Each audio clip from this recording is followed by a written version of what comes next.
দেশে 4 বছরে দ্বিগুণের বেশি বেড়েছে এইডস রোগী।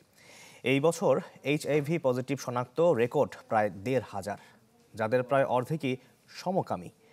সংক্রমিতদের মধ্যে ঢাকা বিভাগে সর্বোচ্চ শনাক্ত 406 জন। স্বাস্থ্য অধিদপ্তরের পরিসংখ্যানে উঠে এসেছে এমন তথ্য। আর এবছর এইডসে প্রাণ গেছে 195 জনের। জিনিয়া কবির সূচনার রিপোর্ট, ক্যামেরায় ছিলেন স্বাধীন ইসলাম। ছদ্মনাম চয়ন সিংহ।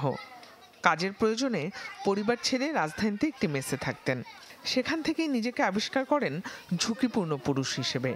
বছর খানেকের মধ্যেই ধরা পড়ে এইডস। প্রথমে ভীষণ মুষড়ে পড়লেও এখন অনেকটাই সামলে নিয়েছেন।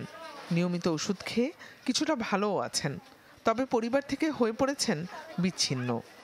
ওই দিন তো মনে করেন আমার আসমান ভেঙে পড়ছে যে এটা আমি হয়তো না বুঝে করছি আর কি, বোঝার পরে যে কেউ যদি বুঝতো তাহলে এটা তো করতে হবে। তারার গল্প কিছুটা ভিন্ন। 15-16 বছর বয়সে তার পরিবার প্রথম জানতে পারে তিনি হিজড়া। এরপর থেকে হিজড়াদের ডেরায় যাওয়া আসা তার। দীর্ঘদিন কাজ করেছেন সেক্স ওয়ার্কার হিসেবে। 14 বছর আগে জানতে পারেন তিনি এইচআইভি আক্রান্ত। এমন পরিণতির জন্য দায়ী মনে করেন নিজেকেই। এখন এটা অনুভব করি, অনুশোচনা হয় যে একটু যদি সচেতন হইতাম তাহলে এটা দুর্ঘটনাটা হইতো না। এখন চলতেছে, কাজ করতেছি, খাইতেছি, এখন পেশাটা একটু ছাড়ার চেষ্টা করতেছি। স্বাস্থ্য অধিদপ্তরের পরিসংখ্যান বলছে দেশে প্রতি বছরই বাড়ছে এইডস রোগী। 2020 সালে নতুন করে শনাক্ত হন 658 জন।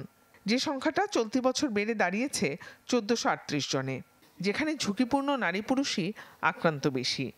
এরপরেই হিজড়া জনগোষ্ঠী। বেশি হচ্ছে এই জনগোষ্ঠীগুলো যে আছে, যেমন যারা শিরায় মাদক গ্রহণ করে, যারা সমকামী আছে এবং হিজড়া, এদের মধ্যে এই সংক্রমণের হারটা বেড়ে যাচ্ছে। আমার কাছে যেটি মনে হয় যে আমরা এইচআইভি এইডস সম্বন্ধে যত বেশি প্রচার প্রসারণা চালাবো, যত বেশি অ্যাওয়ারনেস ডেভেলপ করাতে পারবো, ততই এই ডিজিজের যে স্টিগমাটা সেটি কিন্তু কমে আসবে। সঠিক সময় শনাক্ত হলে আর পর্যাপ্ত চিকিৎসা নিলে দীর্ঘদিন এ রোগ নিয়ন্ত্রণে রাখা সম্ভব।